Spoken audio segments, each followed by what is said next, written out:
Hello everyone. तो आज हमारे टॉपिक्स हैं thin film interference, wedge shaped films और क्वेश्चंस कुछ करेंगे आज। लास्ट क्लास में हमने लॉयड्स मिरर तक पढ़ लिया था, उसके बाद में एक और चीज़ पढ़ी थी, कुछ नोट्स वगैरह भी मैंने आपको लिखवाए थे अच्छे अच्छे। तो आज हम ये पढ़ लेंगे पूरा अच्छे से, और इसके अगले लेक्चर में हम पढ़ेंगे न्यूटन्स रिंग्स। तो ये हमारा 2 लेक्चर का पूरा सिलेबस रहेगा। तो अगले 2 लेक्चर में आपका लगभग जो यंग्स डबल स्लिट एक्सपेरिमेंट है वो क्वेश्चंस के साथ पूरा हो जाएगा। तो आपको बस इसके बाद क्या पढ़ने की ज़रूरत है, असाइनमेंट्स लगाने की ज़रूरत है, और जो आपके प्रीवियस ईयर क्वेश्चन पेपर्स हैं वो करने की ज़रूरत है, और लेक्चर तो आप देख ही रहे हैं। ठीक है, तो शुरू करते हैं आज थिन फिल्म इंटरफेरेंस। तो थिन फिल्म इंटरफेरेंस में जनरल आइडिया दे देता हूँ कि कैसे वर्क करता है। ठीक है, तो जैसे कि हमने शुरू में यंग्स डबल स्लिट एक्सपेरिमेंट देखा था, तो उससे पहले ही मैंने आपको एक चीज़ बताई थी कि 2 तरीके से हम इंटरफेरेंस पैटर्न, 2 तरीके से हम कोहेरेंस, कोई भी कोहेरेंट सोर्स बना सकते हैं। इंटरफेरेंस पैटर्न बनाने के लिए क्या चाहिए, हमें कोहेरेंट सोर्स चाहिए। कोहेरेंट सोर्स बनाने के लिए हमारे पास 2 तरीके होते हैं, एक होता है डिवीजन बाय एम्पलीट्यूड और दूसरा होता है डिवीजन बाय वेव फ्रंट। तो यंग्स डबल स्लिट में और तुम्हारा न्यूटन उसमें लॉयड्स एक्सपेरिमेंट में हमने क्या यूज़ किया था, division of wave front use किया था। हम वेव फ्रंट को डिवाइड कर रहे थे। जैसे कि यंग्स डबल स्लिट में क्या होता है, हमारे पास 2 स्लिट्स थे, तो जब भी डिवीजन ऑफ वेव फ्रंट होता है तो हमारे पास स्लिट्स बनते हैं। ठीक है, तो एक वेव फ्रंट हमारा ऐसे आ रहा था, तो ये क्या हुआ, यहाँ पर ऐसे डिवाइड हो गया, और फिर इससे क्या बना हमारे पास, इससे हमारे पास एक इंटरफेरेंस पैटर्न तैयार हो गया।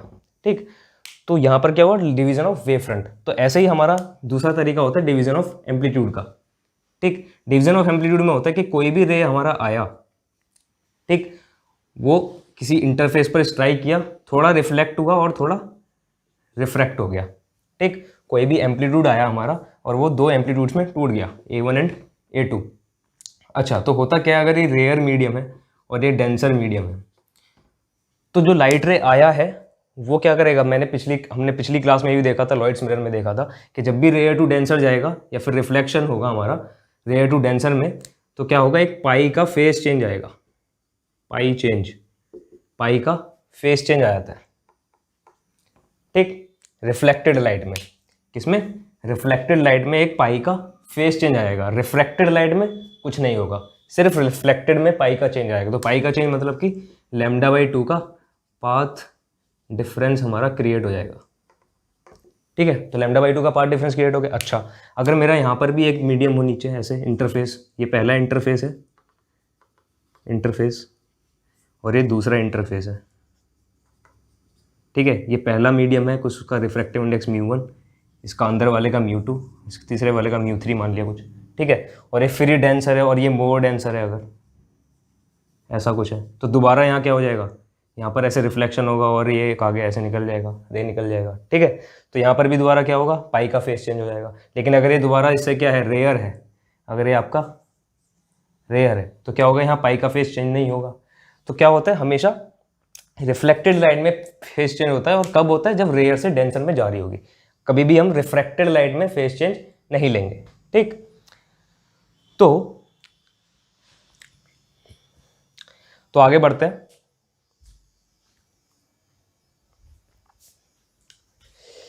ठीक है, तो ये हमने अभी पढ़ लिया कि रेयर टू डेंसर में जो आपका फेस चेंज होगा। अच्छा, अब इसका यूज हम करेंगे थिन फिल्म इंटरफेरेंस में और वेज शेप्ड फिल्म में। ठीक है, तो थिन फिल्म होता है, इसी को हम थिन फिल्म बोलते हैं। थिन फिल्म मतलब कि कोई भी छोटी पतली सी मेरी एक लेयर है जिसके वजह से मुझे इंटरफेरेंस पैटर्न मिल रहा है। ठीक है, तो थिन फिल्म में क्या होता है आपका, अच्छा ये आपका थिन फिल्म है। थिन फिल्म के 2 टाइप्स होते हैं, ये पैरेलल थिन फिल्म है। कौन सा है, पहला पढ़ेंगे पैरेलल। जो आपका थिन फिल्म है, थिन फिल्म के 2-3 टाइप्स होते हैं। पहला है आपका parallel thin film, parallel thin film, जैसा कि अभी हमने देखा। जैसे कि इसका एग्जांपल ले लो, एग्जांपल लेकर इसका, तो एक है ग्लास, यहाँ भी ग्लास नीचे, और बीच में आपका एयर। तो यहाँ क्या हुआ, एयर की फिल्म जनरेट होगी, एयर की एक फिल्म जनरेट होगी। ग्लास है और यहाँ बीच में क्या है, एयर है। ठीक है, तो हवा की एक फिल्म जनरेट हो गई थोड़ी सी, जैसे सोप का बबल देखते हैं, सोप बबल। तो सोप बबल में क्या होता है, अंदर एयर होता है, बाहर एयर होता है, और बीच में क्या होता है, सोप होता है। तो सोप क्या है, एक थिन फिल्म है, एक पतली लेयर है। ठीक है, तो इसको बोलते हैं थिन फिल्म। अच्छा, तो क्या पढ़ेंगे हम, थिन फिल्म में क्या होता है, डिवीजन ऑफ एम्पलीट्यूड ये होता है। तो पैरेलल थिन फिल्म की अगर बात करें तो पैरेलल थिन फिल्म आपका कुछ ऐसा होगा, डायग्राम बनाते हैं इसका। ये आपका पैरेलल थिन फिल्म हो गया। यहाँ पर कोई रिफ्रैक्टिव, यहाँ पर कोई, अच्छा यहाँ पर ग्लास ग्लास और एयर लिया, यहाँ पर कुछ और भी हो सकता है, ग्लास एयर वाटर ऐसा भी हो सकता है। तो बस हमें क्या है, 3 मीडियम चाहिए जो एक दूसरे को सेपरेट कर रहे हो, ठीक है। तो glass air water, water air glass, ऐसे भी हो सकता है, ठीक है। तो जरूरी नहीं है कि ऊपर वाले 2 सेम हो और बीच वाला अलग हो। तो ऐसे हम 3-4 केसेस पढ़ेंगे अभी इसमें पैरेलल थिन फिल्म में। तो ऐसे दो इंटरफेस ले लिए मैंने जो पैरेलल है। पहला उसके जो आउटर, जो ऊपर वाला सबसे हमारा सराउंडिंग है उसका रिफ्रैक्टिव इंडेक्स μ1, इसका μ2 और इसका μ3, ये हमने मान लिया। उसमें माना कि ऐसा हमारा कुछ रे आ रहा है, ठीक।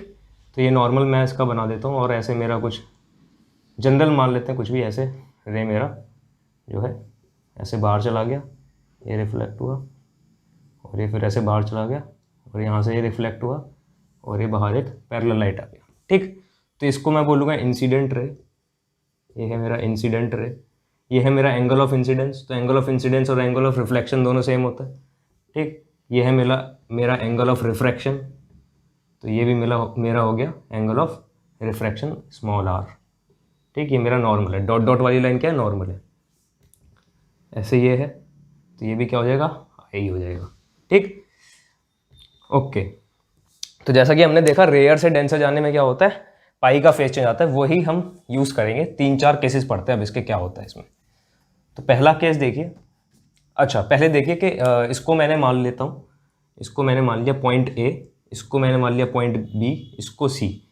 अच्छा जो, और ये मेरी है रिफ्लेक्टेड रेज R1 R2 और ये मेरी है transmitted raise T1 and T2, ये डॉट डॉट डॉट वाली लाइन, ठीक।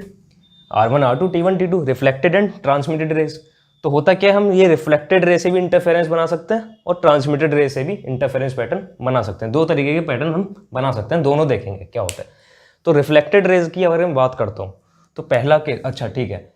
तो रिफ्लेक्टेड रे से मैंने क्या किया, पहले यहाँ पर एक वेव फ्रंट डाल दिया ऐसे। वेव फ्रंट क्या होता है, ऐसे होता है, ठीक। इसको दिखाते हैं अलग कलर से थोड़ा। ये मेरा है वेव फ्रंट, ठीक। और इस पॉइंट को मैंने नाम दे दिया, जहाँ पर ये इंटरसेक्ट कर रहा है उसको नाम दे देता हूँ मैं कैपिटल N, ठीक है। ओके, तो मैं अगर पाथ डिफरेंस देखता हूँ, बिटवीन R1 एंड R2, तो path difference between R1 and R2 की अगर मैं बात करता हूँ तो कितना होगा डेल्टा। अगर मैं उसको दिखाता हूँ तो डेल्टा क्या क्या होगा, AB, फिगर में देखते जाइए, AB प्लस BC। अच्छा AB और BC हमारे किस में है, रिफ्रैक्टिव इंडेक्स μ2 में है। तो ये क्या हो गया इसका ऑप्टिकल पाथ μ2। ऑप्टिकल पाथ क्या होता है, म्यू इंटू डिस्टेंस या फिर म्यू इंटू थिकनेस, ठीक है।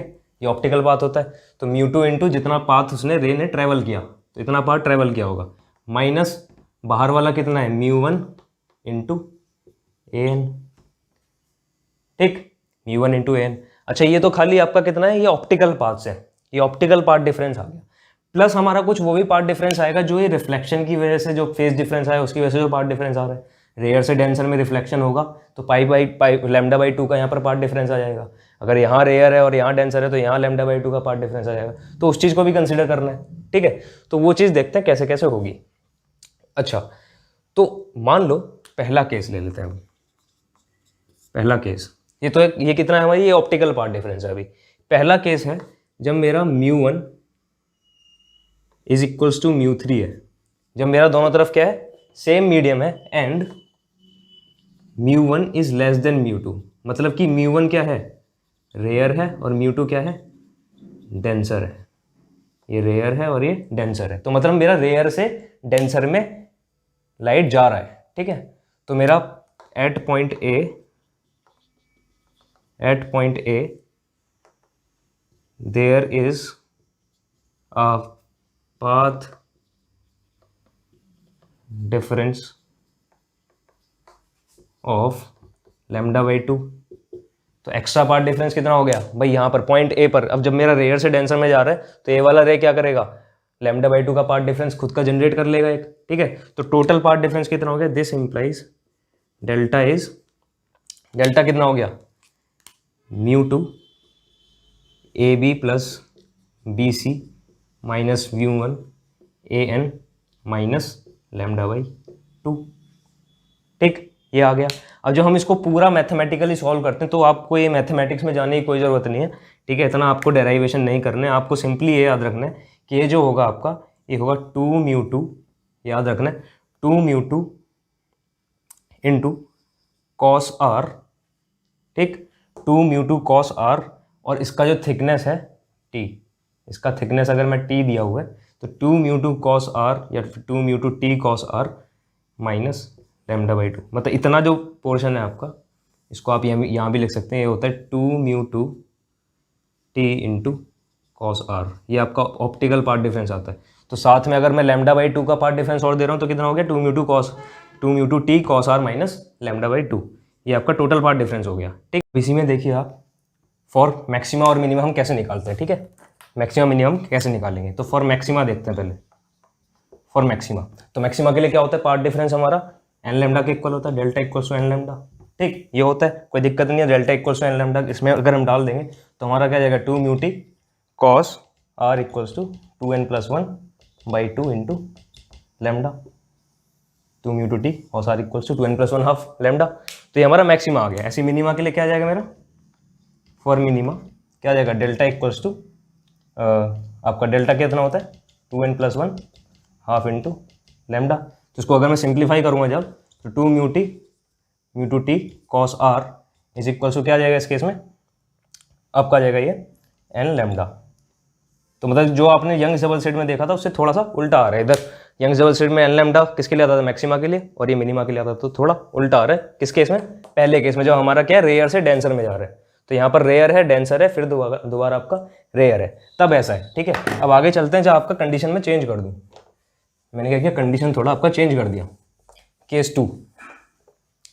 तो केस 2 की अगर मैं बात करता हूँ, तो केस 2 में अगर मैं ले लूँ कि μ1 इक्वल्स टू μ3 है, बट μ2 इज लेस देन μ1 है। अब तो मतलब कि आपका μ2 जो है वो आपका रेयर हो गया और μ1 आपका डेंसर हो गया, ठीक, μ2 आपका रेयर हो गया, μ1 आपका डेंसर हो गया, ठीक है।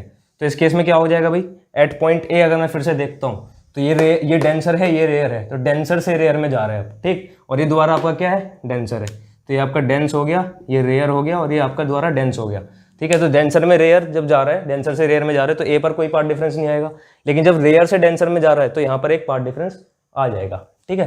तो इस केस में अगर मैं डेल्टा लिखता हूँ आपका, तो इस केस में अगर मेरा डेल्टा आएगा तो वो क्या आएगा, 2μ2t कॉस आर, ठीक है, 2μ2t कॉस आर प्लस λ/2, क्या जाएगा, प्लस λ/2 आ जाएगा। तो इसी में अगर मैं for maxima delta equals to क्या होता है एन लैम्डा, तो 2μ2t cos r equals to 2n+1/2 lambda for maxima, and for minima, minima क्या आ गया, delta equals to 2n+1/2 lambda, ठीक। तो 2μ2t, आपको लगेगा कि लैम्डा इधर जाकर ये माइनस हो जाना चाहिए, लेकिन माइनस होकर भी क्या होगा, सेम वैल्यूज ही आपकी जनरेट होंगी इधर, जब अगर आप 2n-1/2 लैम्डा देखते हैं, ठीक है, तो this is same as 2n+1/2 lambda, ठीक है। आप खुद वैल्यूज डालकर देख लीजिएगा, आपकी वैल्यूज जो मैच करेंगी, एन की वैल्यूज डिफरेंट डिफरेंट डालेंगे, इसमें भी डालेंगे तो आपकी सारी वैल्यूज मैच कर जाएंगी। तो 2μ2t cos r equals to इधर से आ जाएगा एन लैम्डा, तो ये दूसरे केस में ऐसा बन गया, ठीक, पहले केस में ऐसा, दूसरे केस में ऐसा बन गया। अब देखिए आगे क्या करना है, अब आता है तीसरा केस। तीसरे केस में हम लेंगे, अभी हमने क्या लिया, ऊपर नीचे के दोनों सेम लिए, अब हम ले लेंगे तीनों डिफरेंट है। क्या ले लिया हमने, तीनों डिफरेंट है। Case number third, case number third में क्या लूंगा मैं, केस नंबर थर्ड में मैंने ले लिया कि μ1 is not equals to μ2 is not equals to μ3, या फिर μ1 आपका सबसे रेयर ले लेते हैं μ1, और ऐसे रिफ्रैक्टिव इंडेक्स बढ़ रहा है धीरे धीरे, ठीक है। तो ये सबसे रेयर है, ये उससे ज़्यादा डेंस, ये सबसे ज़्यादा डेंस, तो रेयर से डेंस जाएगा तो ए पर क्या होगा, पार्ट डिफरेंस चेंज होगा, ठीक है, λ/2 का। तो एट ए की अगर मैं बात करता हूँ तो एट ए क्या हो रहा है मेरा, पार्ट डिफरेंस चेंज हो रहा है, कितना, λ/2 पार्ट डिफरेंस आ रहा है, ठीक। और एट बी भी क्या आएगा मेरा, यहाँ भी हमारा क्या हो रहा है, λ/2 का पार्ट डिफरेंस चेंज हो रहा है, तो कितना हो गया टोटल, ये भी λ/2 हो गया, यहाँ भी लैम्डा बाई टू का पार्ट डिफरेंस आ रहा है। ठीक, तो अगर मैं यहाँ पर डेल्टा लिखता हूँ तो डेल्टा क्या हो गया मेरा, 2μ2t cos r। अच्छा, अब ऊपर वाली रे के लिए क्या करूँगा, माइनस करूँगा, माइनस लैम्डा बाई टू। नीचे वाली रे के लिए क्या करूँगा, प्लस करूँगा, प्लस लैम्डा बाई टू।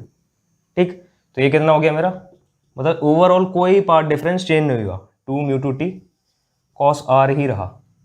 तो इस केस में अगर मैं मैक्सिमा मिनिमा निकालना चाहता हूँ तो क्या आएंगे, सिंपल आ जाएगा फिर तो। फॉर मैक्सिमा क्या हो गया मेरा, फॉर मैक्सिमा मेरा delta equals to n lambda होता है, तो 2μ2t cos r equals to n lambda हो गया। ठीक है, फॉर मिनिमा क्या होता है मेरा, delta equals to 2n plus 1/2 lambda, ये होता है। ठीक, ठीक है, तो मेरा क्या आ गया यहाँ से, 2μ2t cos r equals to 2n plus 1/2 lambda. ठीक, तो आपका ऐसे हो जाएगा, ये सारे हाफ ऐसे हैं, ये मैंने अभी, ये सारे क्या है, ये आप करेक्शन कर लीजिएगा, करेक्शन कर लीजिए इसमें, 2n प्लस हाफ नहीं है, वो क्या है 2n प्लस 1/2 ऐसे है। ठीक, करेक्शन कर लीजिएगा। ठीक है, तो ये आपका ऐसे मैक्सिमा मिनिमा हो गया इसमें। और आपका कुछ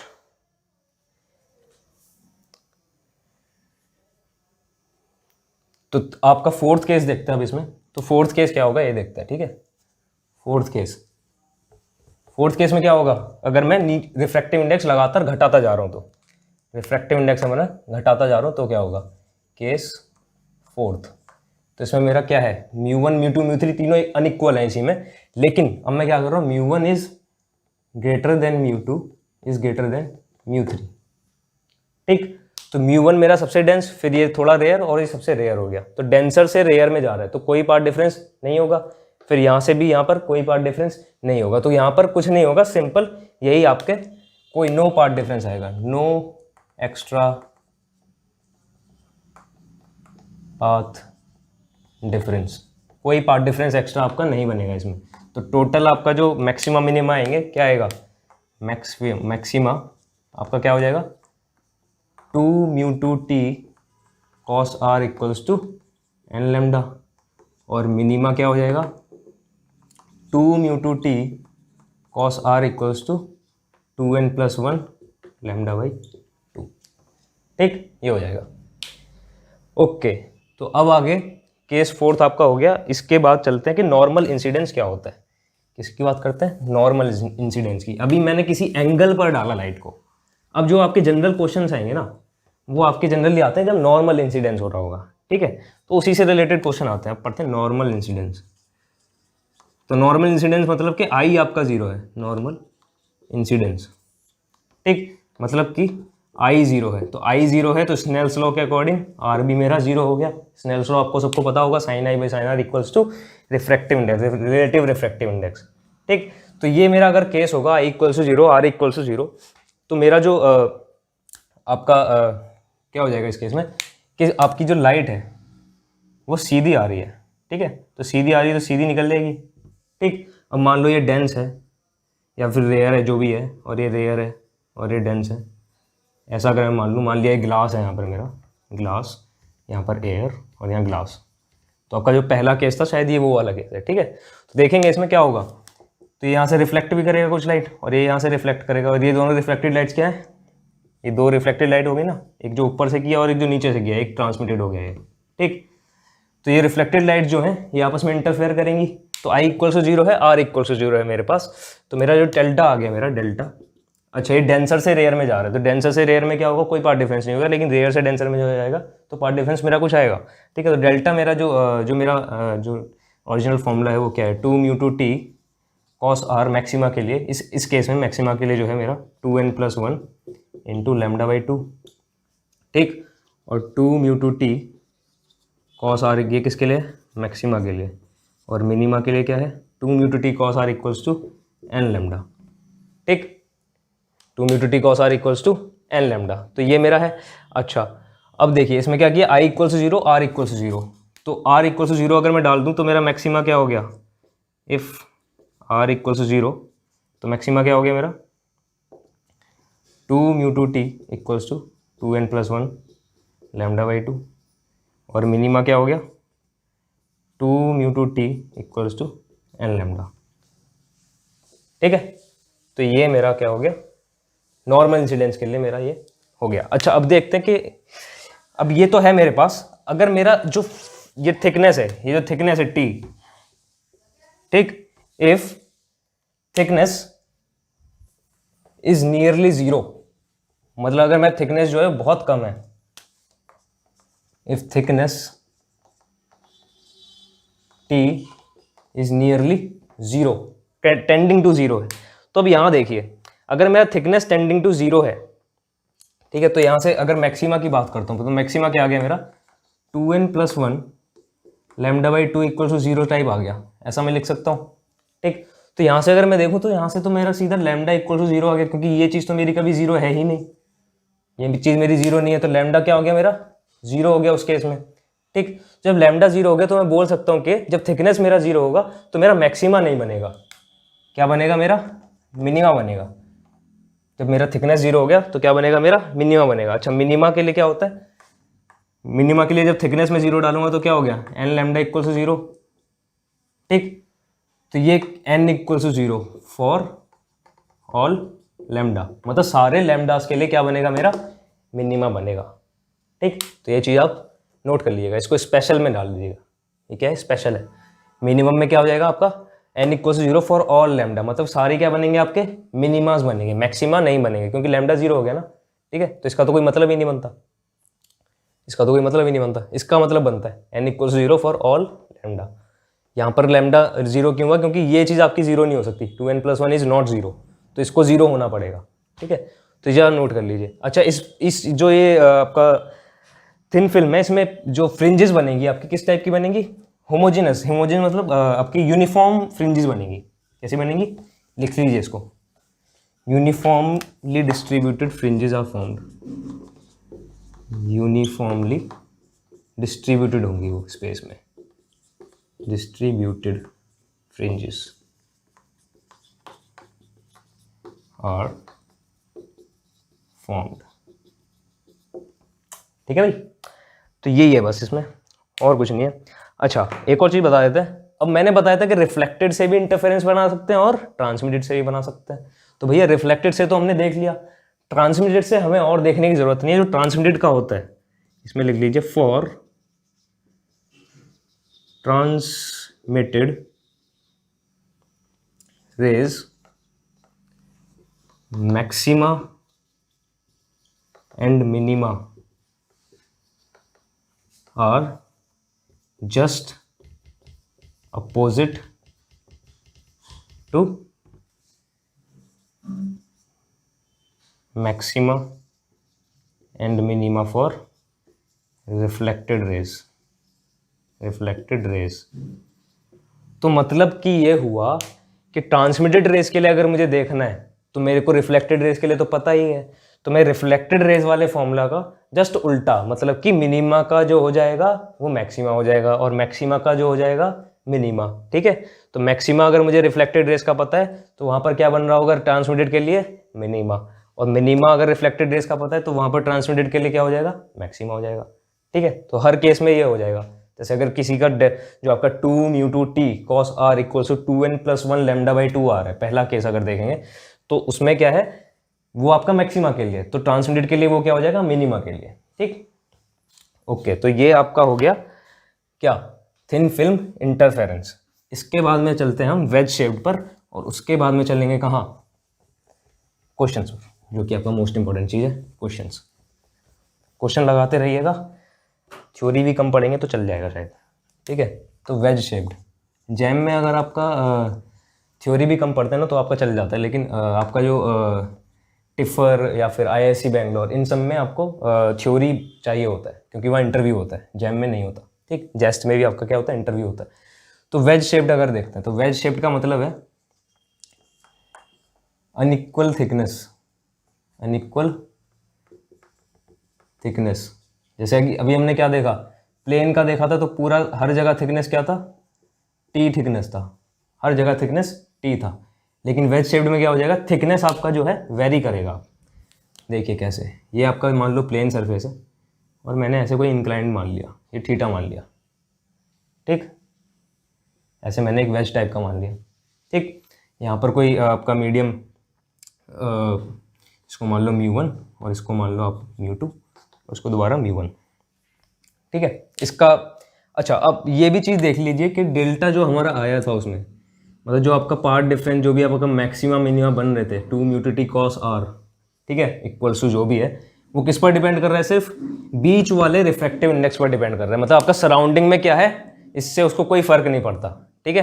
किस पर डिपेंड करेगा, सिर्फ बीच में क्या है उस पर डिपेंड करेगा, ठीक है। तो 2 म्यूटिटी कॉस आर में से आपको देख सकते हैं कि सिर्फ किस पर डिपेंड कर रहा है, बीच के रिफ्रैक्टिव इंडेक्स पर और थिकनेस पर डिपेंड कर रहा है, ठीक है। और अगर नॉर्मल इंसिडेंस की बात करते हैं तो आपका कॉस आर भी हट जाएगा, तो सिर्फ किस पर डिपेंड करेगा, रिफ्रैक्टिव इंडेक्स एंड थिकनेस पर, ठीक। तो ये इंपॉर्टेंट पॉइंट था, ये लिख लीजिएगा। अच्छा, अब आते हैं वापस इस पर वेज शेप्ड पर। तो वेज शेप्ड फिल्म ले लिया मैंने, एक वेज शेप्ड फिल्म है जिसका थिकनेस ऐसे कंटिन्यूसली बढ़ रहा है, बस हमको पता है कि थीटा है उसका, थीटा ये कांस्टेंट है, बाकी थिकनेस उसका लगातार क्या है, बढ़ रहा है। अच्छा, अब देखिए अगर इस पर मैं ऐसे नॉर्मली इंसिडेंट लाइट डाल दूँ अगर, तो यहाँ पर अगर नॉर्मली इंसिडेंट लाइट है तो ये क्या करेगी, ऐसे आगे निकल जाएगी, ठीक। क्या कर रही है, आगे निकल गई, ठीक। अच्छा, अब यहाँ पर मैं दोबारा नॉर्मल डालता हूँ ऐसे, तो नॉर्मल डाला, ठीक है, तो क्या करेगी, कुछ रिफ्लेक्ट हो जाएगी, ठीक है। ये डायग्राम जो है थोड़ा अटपटा सा दिखेगा आपको, लेकिन समझ आएगा। अच्छा, रिफ्लेक्ट होकर ये वापस जो है कुछ ऐसा टाइप का निकल जाएगी, कुछ मान लिया हमने, ठीक है, ऐसे ऐसे कुछ मान लिया, ये ऐसे ऐसे कुछ निकल गया आगे, ये रिफ्लेक्टेड रेज मान लिया R1 एंड R2, ठीक। तो होता क्या है कि वेज शेड आपको मैंने ऐसे बड़ा मैग्नीफाई करके दिखाया है, तो वेज वेज लेकिन असल में होता कितना है, कुछ इस टाइप का होता है, बहुत ज़्यादा छोटा, बहुत छोटा वेज, मतलब इतना छोटा होता है कि ये थीटा में बना भी नहीं पा रहा है, ठीक है। तो ये इतना छोटा होता है कि नियरली ये जो लेंथ है और ये जो लेंथ है आपकी लगभग सेम हो जाती है, आपको दिख भी रहा होगा, ठीक है। नियरली ये दो लेंथ है आपकी सेम हो जाती हैं, ठीक। तो डिपेंड नहीं करता कि आपने कहाँ से लाइट डाला है, दोनों तरफ से आपको सेम ही फ्रिंजेस दिखेंगे, तो इतना छोटा होता है, ठीक है। तो ये तो आपको मैं ऐसे ही बताना चाह रहा था। अच्छा, जब ये ज़्यादा छोटा हो गया, इसको मैं अगर बहुत छोटा कर दूँ, अच्छा इसमें भी मैं दोबारा मान लेता हूँ, ये पॉइंट A मान लिया और ये मैंने पॉइंट B मान लिया और ये मैंने पॉइंट C मान लिया कुछ, ठीक। तो इसमें भी अगर मैं देखूँ, अगर मैं इसको बहुत छोटा कर दूँ, तो मेरा जो इफ़ थीटा इज़ स्मॉल, तो मेरा क्या हो जाएगा, AB is similar to BC हो जाएगा। तो AB is similar to BC मतलब कि क्या हो गया, ये लाइट ऐसे ऊपर से आ रहा था, ये ऐसे सीधा गया और ये ऐसे वापस आ गया, ठीक है, अरे वापस चला गया, ऐसा हो गया कुछ। AB और BC क्या हो गए, सेम हो गए, तो ये ऐसे लाइट चला गया, ये क्या आ गया हमारे पास R1, देखिए अच्छे से गौर से उसमें, ठीक, ये R1 हो गया, ठीक है। तो क्या होगा, अच्छा अब, अच्छा यहाँ से भी कुछ क्या हो रहा होगा मेरे पास, रिफ्लेक्शन हो रहा होगा, तो ये जो दोनों लाइट्स हैं इसको R2 मत मानिए, यहाँ से जो रिफ्लेक्शन हो रहा है वापस इसको R2 ले लेते हैं। तो जो R1 और R2 है ये क्या करेंगे, इंटरफेयर करेंगे, R1 एंड R2 ये दोनों आपस में इंटरफेरेंस करेंगे। अच्छा, इन दोनों में क्या है, जो मैं पिछला जो मैंने अभी थिन फिल्म में बनाया था उसमें क्या था कि एक लाइट ऐसे था और एक लाइट आपको कुछ ऐसे था, तो मैंने क्या डाला, यहाँ से परपेंडिकुलर डाला था फिर, ठीक है। फिर वो पार्ट डिफरेंस, तो वो तो यहाँ पर है ही नहीं, वेव फ्रंट वाला जो आपका जो पार्ट डिफरेंस है वो तो है ही नहीं, ठीक है। तो उसको तो काउंट करेंगे नहीं, काउंट क्या करेंगे, किसी रिफ्लेक्शन पर और ये जो दो लेंस हैं इससे क्या आ रहा है हमारा पार्ट डिफरेंस, ये काउंट करेंगे बस, ठीक है, ओके। तो ये मैंने लगभग मान लिया सेम है, ठीक है। तो अगर मैं फिर से इसका डायग्राम बनाता हूँ, ठीक, और ये थीटा है और ये मैंने क्या मान लिया, AB मान लिया, ठीक। अच्छा, तो लाइट ऐसे आया और वापस गया ऐसे ही, तो टोटल कितना पार्ट ट्रेवल किया उसने, 2AB, और यहाँ पर मेरा थिकनेस अगर T है, यहाँ पर मेरा थिकनेस अगर T है और ये डिस्टेंस मेरा क्या है X। तो मैं एक चीज़ बता दूँ आपको पहले ही कि इसमें फ्रिंजेस कैसे बनेंगे, फ्रिंजेस आपको पता चल गया ना, तो उसके बाद आपको समझना बहुत ईजी हो जाएगा। फ्रिंजेस आपके बनते हैं इस सरफेस पर, इस सरफेस पर आपके फ्रिंजेस बनेंगे, ठीक। और कैसे बनेंगे, ऐसे स्ट्रेट लाइन्स में बनेंगे। मान लीजिए आपका वेज कुछ इस टाइप से है, ऐसा होगा ना 3D में, कुछ इस टाइप से वेज है, ठीक है, और ये आपको थीटा एंगल दिया हुआ है और यहाँ से ऐसे नॉर्मल लाइट आ रहा है, ठीक। तो फ्रिंजेस आपके कैसे बनेंगे, ऐसे पूरा इंटरफेरेंस हुआ और आपको यहाँ पर ऐसे फ्रिंजेस दिखेंगे, ऐसे पैरेलल लाइंस में दिखेंगे, इक्वली स्पेस्ड, ठीक है, ऐसे आपको फ्रिंजेस दिखेंगे इस पर। तो ये आपको समझना बहुत जरूरी है। तो ऐसे आपको जब फ्रिंजेस दिख गए तो मैंने क्या माना कि यहाँ से लेकर एक फ्रिंज का डिस्टेंस जो है वो x है, ठीक, मैंने x डिस्टेंस मान लिया। अच्छा ये मेरे को पता है, ये मेरे को t ले लिया मैंने, ठीक, ये मैंने क्या ले लिया, AB इक्वल्स टू टी। तो टोटल कितना, अच्छा टेन थीटा क्या आ गया यहाँ से, टेन थीटा देखिए। तो अभी तक हमने कुछ नहीं किया, बस मैंने डायग्राम समझाया और क्या बताया मैं अब ये बता रहा हूँ, ठीक है। तो टेन थीटा क्या आ गया, t/x आ गया। अच्छा 2AB कितना है, 2t के इक्वल है, तो 2AB किसके इक्वल हो गया, t निकालिए यहाँ से, t इक्वल टू क्या हो गया, x टेन थीटा। इसको पहला इक्वेशन अगर मैं मान लूँ तो 2t इक्वल टू कितना हो गया, 2x टेन थीटा हो गया। ये इतना पाथ हो गया AB और BA वापस, ठीक। अच्छा इसका रिफ्रैक्टिव इंडेक्स है μ2, कितना है, μ2, ठीक है। तो अगर इसका रिलेटिव रिफ्रैक्टिव इंडेक्स देखूँ, अगर मैं यहाँ पर क्या मान लूँ, यहाँ पर मैंने मान लिया एयर और यहाँ पर मैंने मान लिया कुछ ग्लास टाइप का, तो एयर का कितना होता है, 1 होता है। तो रिलेटिव रिफ्रैक्टिव इंडेक्स भी देखूँ अगर मैं, तो वो μ2 ही होगा, ठीक है। तो यहाँ पर भी क्या आ जाएगा, path difference is equals to कितना हो गया, path difference delta is equals to, भाई इतना पार्ट ट्रेवल किया उसने 2x टेन थीटा, किस में, μ2 में, तो इसमें किससे मल्टीप्लाई करूँगा, μ2 से मल्टीप्लाई करूँगा। अच्छा इतना पार्ट उसने ट्रैवल किया। अब देखिए यहाँ पर एक ग्लास है और यहाँ क्या है, दोबारा एयर है, और यहाँ पर क्या है, एयर है और यहाँ पर ग्लास है, ठीक। तो यहाँ पर क्या हो रहा होगा, λ/2 का मुझे फेज डिफरेंस, पाथ डिफरेंस मिल रहा होगा λ/2 का। तो यहाँ भी क्या डालूंगा मैं, फिर λ/2 डालना चाहिए मुझे, ठीक है। तो λ/2 डालेंगे तो क्या हो जाएगा मेरा कुल मिलाकर, तो जब मैं इसमें क्या डालूंगा, प्लस λ/2 या फिर माइनस λ/2, कोई फर्क नहीं पड़ता उससे, 2x टेन थीटा μ2 माइनस λ/2, समझ आ गया। यहाँ पर क्या हो रहा है, पाई का चेंज आ रहा है। तो टोटल पार्ट डिफरेंस मेरे पास ये आ गया, किस किस का है, AB BC माइनस λ/2, ठीक है। तो ये आ गया, तो ये किसके इक्वल होगा। अच्छा तो फॉर मैक्सिमा देखिए फिर से, फॉर मैक्सिमा क्या होना चाहिए, delta equals to n lambda. तो यहाँ से मैं निकालूंगा तो क्या आ जाएगा, 2x μ2 tan theta equals to कितना आ गया, 2n+1 λ/2, ये आ गया। अच्छा फॉर मिनिमा अगर मैं देखता हूँ, फॉर मिनिमा क्या हो जाएगा मेरा, डेल्टा इक्वल्स टू 2n+1 λ/2। तो यहाँ से क्या आ जाएगा, 2x μ2 tan theta equals to n lambda. तो ये मेरे दो फॉर्मूला आ गए, इसको लिख लीजिए आप, ठीक। ये मेरे दो चीज़ें आ गई। अब वापस आते हैं इधर। तो अगर मैं फ्रिंज विड्थ निकालता हूँ, इसमें वेज शेप्ड में आपका सबसे इंपॉर्टेंट क्या है, फ्रिंज विड्थ। क्या है, फ्रिंज विड्थ। ये क्या रहती है आपकी, कांस्टेंट रहती है, ये आप याद करके रखेंगे। क्या रहती है, वेज शेप्ड में फ्रिंज विड्थ आपकी कांस्टेंट रहती है, जबकि आपका क्या है, थिकनेस आपकी लगातार बढ़ रही है। फ्रिंज विड्थ आपकी कांस्टेंट रहेगी। कैसे रहेगी देखते हैं। तो फ्रिंज विड्थ क्या होता है, दो फ्रिंजेस के बीच की डिस्टेंस, ठीक, दो फ्रिंजेस के बीच की डिस्टेंस होती है। अच्छा तो अगर मैं खाली ब्राइट फ्रिंज ले लूँ, अभी ब्राइट फ्रिंज ले लेते हैं, तो पहला फ्रिंज अगर मैं x1 पर मान रहा हूँ और दूसरा फ्रिंज मैंने मान लिया x2 पर, तो x1 के करस्पॉन्डिंग थिकनेस कितना होगा, T1, और x2 के करस्पॉन्डिंग थिकनेस हो गया मेरा T2, ठीक। x1 के करस्पॉन्डिंग T1 और x2 के करस्पॉन्डिंग T2। तो यहाँ अगर मैं फॉर फर्स्ट फ्रिंज अगर मैं देखता हूँ, फर्स्ट फ्रिंज के लिए क्या हो गया, 2x1, मतलब T1 के लिए अगर मैं देखता हूँ, T1 थिकनेस के लिए क्या हो गया, 2x1 μ2 tan theta equals to 2n+1 λ/2, ठीक। फॉर T2 जो कि उसका नेक्स्ट है, बिल्कुल नेक्स्ट, तो 2x2 μ2 tan theta equals to 2n+3 हो जाएगा यहाँ पर λ/2, 2n+3 λ/2।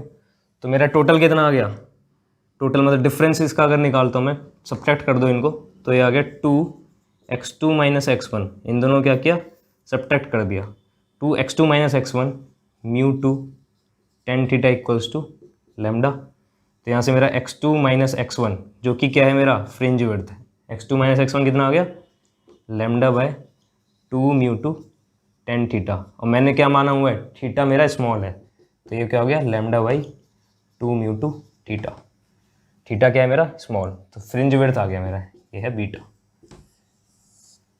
तो किस किस पर डिपेंड कर रहा है, लैम्डा पर, थीटा पर एंड रिफ्रैक्टिव इंडेक्स पर, जो कि तीनों क्या हैं। अगर मैं मोनोक्रोमेटिक रेज डाल रहा हूँ यहाँ से, मोनोक्रोमेटिक रेज, तो लैम्डा भी क्या हो गया मेरा, कांस्टेंट हो गया, तो ये क्या हो गया, पूरा कांस्टेंट हो गया। तो मतलब कि इक्वली स्पेस्ड फ्रिंजेस बनेंगे मेरे, और इस टाइप के बनेंगे, ठीक। तो ये आपका यहाँ पर ये वेज शेप्ड आपका खत्म हो गया। इसमें थ्योरी में और कुछ नहीं है, आपके क्वेश्चंस इसमें बहुत अच्छे अच्छे मिलेंगे। तो आज जो हम क्वेश्चंस करेंगे वो थिन फिल्म के करेंगे क्योंकि टाइम कम है, और कल जो करेंगे हम क्वेश्चंस वो करेंगे आपके वेज शेप्ड पर, ठीक है। और उसके साथ साथ न्यूटन रिंग्स भी करेंगे।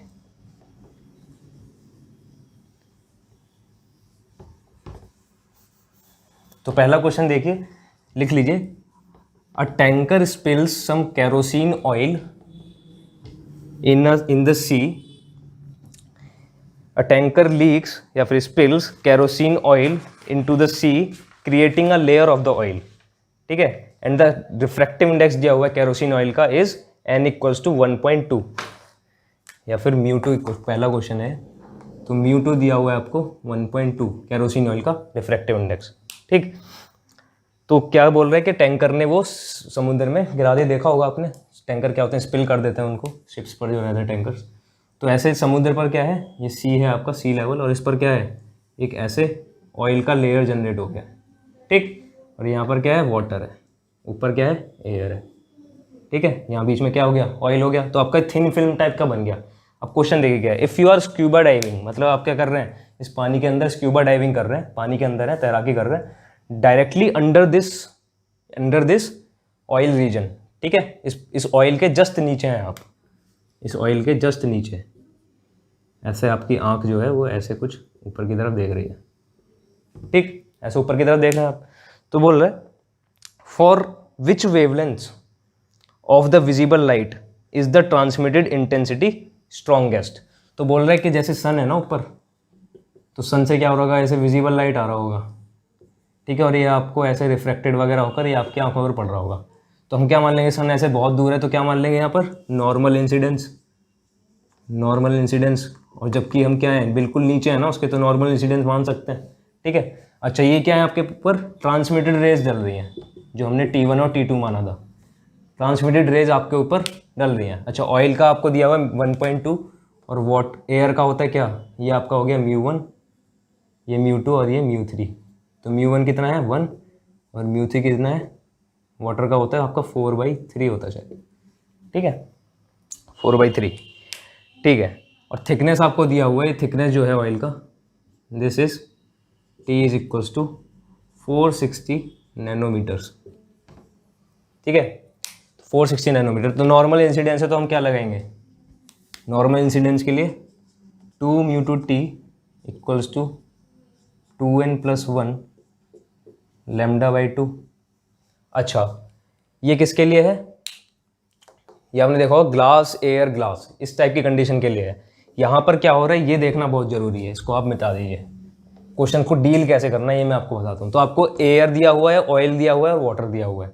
तो आप देखिए, एयर क्या है, कम डेंसर है ऑयल से, ऑयल क्या है, कम डेंस है वाटर से, इसीलिए तो ऊपर तैर रहा है, ठीक है। तो डेंसिटी क्या है, ऐसे लगातार बढ़ रही है। तो आपका जो केस हो गया वो क्या हो गया, तीसरा वाला केस हो गया। तो तीसरे वाले केस में ऐसे डेंसिटी बढ़ती है ना थिन फिल्म वाले में, तो डेंसिटी लगातार बढ़ रही है। तो जब रेयर से डेंसर में जाएगा तो यहाँ पर क्या आएगा, एक पाए का चेंज आएगा, पाए का चेंज यानी कि λ/2 का यहाँ पर चेंज आ गया एक, ठीक।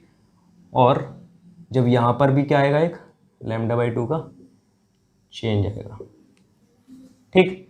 लेकिन क्या होगा, वो λ/2 का चेंज ऐसे रिफ्लेक्टेड लाइट में आएगा, रिफ्रैक्टेड में नहीं आएगा। तो यहाँ दोबारा ऐसे ऐसे चला जाएगा। तो जब ऐसा वाला केस होता है तो हम क्या देखते हैं कि टोटल जो चेंज है वो कितना है, 0 है। टोटल जो λ/2 का जो टोटल चेंज आया है हमारा फेज डिफरेंस की, जो रिफ्लेक्शन की वजह से, वो टोटल 0 आता है, ठीक है।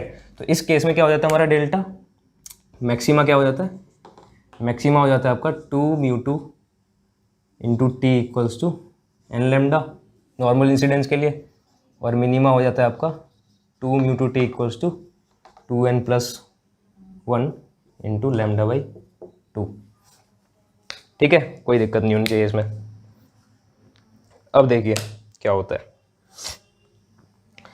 तो आपको ये सब दिया हुआ है और आपको पूछा है क्वेश्चन में, for which wavelength of the visible light is the transmitted intensity strongest. तो स्ट्रॉन्गेस्ट इंटेंसिटी के लिए क्या लेंगे, मैक्सिमा लेंगे। ठीक है, तो बस यही करना है आपको, मैक्सिमा लेना है। ठीक है, लेकिन अब एक चीज़ आती है इसमें, ये किसके लिए है, ये रिफ्लेक्टेड लाइट्स के लिए है। ये किसके लिए है, फॉर रिफ्लेक्टेड लाइट्स।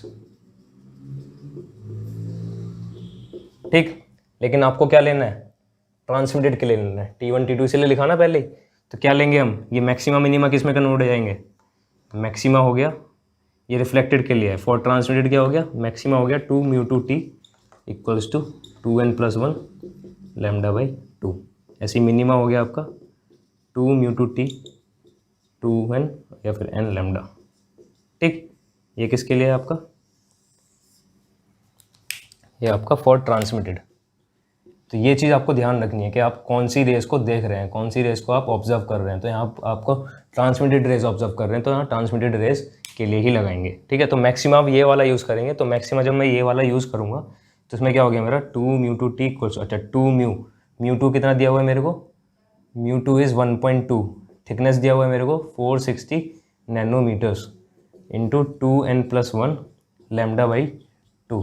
अच्छा मेरे को लैम्डा निकालना है, तो लैम्डा हो गया मेरे पास 4 into 1.2 into 460 divided by 2n+1, ये आ जाएगा नैनोमीटर्स में। ठीक, आप n का डिफरेंट वैल्यूज डालेंगे तो आपका आंसर आ जाएगा। फॉर n इक्वल्स टू 0 मैं आंसर लिख देता हूँ। फॉर n इक्वल्स टू 0 मेरा आएगा lambda equals to 2208 nanometres. For n equals to 1 lambda is 736 nanometres. For n equals to 2 lambda is 4141.6 nanometres. For n equals to 3 lambda is equals to 315.4 nanometres. तो ऐसा मेरा lambda आएगा। ठीक है, अब मेरा जो विजिबल रेंज है, जो मेरा विजिबल रेंज है वो है मेरा 400 to 700 नैनोमीटर्स, या फिर 7 की जगह 740 नैनोमीटर्स भी हो जाता है। तो इसमें कौन कौन से इंक्लूड हो जाएंगे, एक ये वाला n equals to 1 and n equals to 2, ये सिर्फ दो वाले दोनों वेवलेंथ हमको दिखेंगे। तो आंसर क्या हो गया मेरा, n इक्वल्स टू 1 और n इक्वल्स टू 2 के लिए। ठीक, तो इस तरीके से आपको क्वेश्चन डील करना है। कुछ नहीं करना, आपको पहले देखना है कि रेयर कौन सा, डेंसर कौन सा है, फिर वही λ/2 का पार्ट डिफरेंस आप लगा देंगे। चारों केसेस मैंने आपको लिखवा दिए, कोई दिक्कत नहीं होगी। ठीक है, जो पहले दो केसेस है उसमें जस्ट उल्टा होता है, जो बाद के दो केसेस हैं उसमें ऐसे उल्टा होता है। ठीक है, तो दो केसेज आपको मेनली याद रखने हैं। ठीक है, तो ये आपका क्वेश्चन हो गया पहला। अब आपको क्वेश्चन नंबर 2 देखते हैं। चलिए क्वेश्चन नंबर 2 में बोल रहा है, लिख लीजिए, a plane wave of monochromatic light falls normally on a uniform thin film of oil. A plane wave, फिर से बोल रहा हूँ, of monochromatic light falls normally on a uniform film of oil that covers a glass plate. The wavelength of the source can be varied continuously. Complete destructive interference of the reflected light is observed for wavelength of 500 and 700 nanometer and for no wavelength between them. If refractive index of oil is 1.3 and of glass is 1.5, find the thickness of the oil film. तो देखिए बोलना ये चाह रहा है कि आपके पास एक plane wave of monochromatic light उसने डाला, ठीक है, किस पर, एक uniform thin film of oil पर, that covers a glass plate. तो ऐसे आपका क्या है, एक ग्लास प्लेट है, ग्लास, और ऊपर क्या है उसके, ऑयल है, ऊपर क्या है आपका, एयर है। ठीक है, ऐसा आ गया। ठीक, तो आगे बोल रहा है कि wavelength of the source can be varied continuously. तो ये जो हमने ऊपर से वेवलेंथ डाले, लैम्डा क्या आपका वेरिएबल है, बार बार मैं चेंज कर सकता हूँ लैम्डा को। ठीक है, ठीक है, तो आगे देखते हैं। अब बोल रहे हैं कि complete destructive interference of the reflected light is observe for the wavelength of 500 and 700 nanometre. तो बोल रहे हैं जो पहला आपका जो वेवलेंथ, जो आपका इंटरफेरेंस मिला, डिस्ट्रक्टिव इंटरफेरेंस, मिनिमा आपका किस किस पर मिल रहा है, 500 नैनोमीटर्स एंड 700 नैनोमीटर्स, और इन दोनों के बीच में कहीं नहीं मिल रहा है। ठीक है, तो पूछ रहे हैं find the thickness of the film if the refractive index of oil is μ2 is 1.3। ठीक, ये दिया हुआ है आपको। तो देखिए आप पहले ये देखिए कि 2μ/T is equals to for minima, जब एयर ऑयल ग्लास ऐसा हो। अच्छा, ग्लास का जो रिफ्रैक्टिव इंडेक्स होता है दैट इज़ 1.5, एयर का क्या है 1। ठीक, तो ऐसे मेरा क्या है लगातार बढ़ रहा है। ठीक, नॉर्मल इंसिडेंस है, तो 2μ/T इक्वल्स टू क्या हो जाएगा, मिनिमा में क्या हो जाएगा, मिनिमा के लिए 2μ/T इज, याद करिए 2μ/T is 2n+1/2 lambda, 2n+1 λ/2 ऐसा होता है। ठीक है, क्या होता है 2n+1/2 लैम्डा, 2n+1/2 लैम्डा। ठीक, ऐसा होता है। इसको एक बार ही चेक कर लीजिएगा, ये हाफ यहाँ पर होता है, यहाँ पर होता है, वो उसमें कोई ज़्यादा आपको दिक्कत नहीं होनी चाहिए। 2n+½ लैम्डा ऐसा कुछ होता है। ठीक है, तो अब देखिए इसमें करना क्या है। तो मिनिमा बोल रहा है 500 और 700 के लिए है, तो पहला मिनिमा आपका 500 पर आ रहा है, दूसरा मिनिमा आपका 700 पर आ रहा है। ठीक है, तो जब पहला मिनिमा, अच्छा तो मिनिमा जो n है मेरा, अगर मैं यहाँ से देखता हूँ, मेरा n अगर मैं देखता हूँ, अगर लैम्डा को मैं इधर ले आऊँ तो n is inversely proportional to lambda. तो अगर मैं लैम्डा बढ़ा रहा हूँ तो मेरा n क्या होगा, कम होगा। ठीक, तो मेन आपका क्वेश्चन बस यही है कि लैम्डा जब बढ़ा रहा हूँ मैं n कम होगा। तो जब मैंने 700 नैनोमीटर बताया इसको, तो ये क्या हो जाएगा मेरा 500 नैनोमीटर हो जाएगा। ठीक, क्या हो जाएगा 500 नैनोमीटर्स। ठीक है, ठीक है, तो कम n के लिए 700 और ज़्यादा n के लिए 500 ऐसे लेंगे।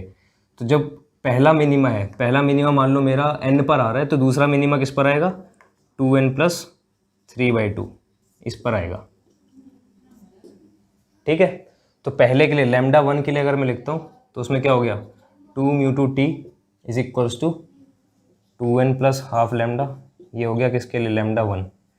और दूसरा केस क्या हो जाएगा 2μ/T equals to 2n, n+1 हो गया ना, या फिर n, अच्छा λ2 हमारा 700 है तो 2n-1 हो जाएगा। ठीक है, तो इस केस में मेरा ये 3/2 हो जाएगा और ये इसको 1/2 ले लेंगे। ठीक है, एक ज़्यादा हो गया ना उससे।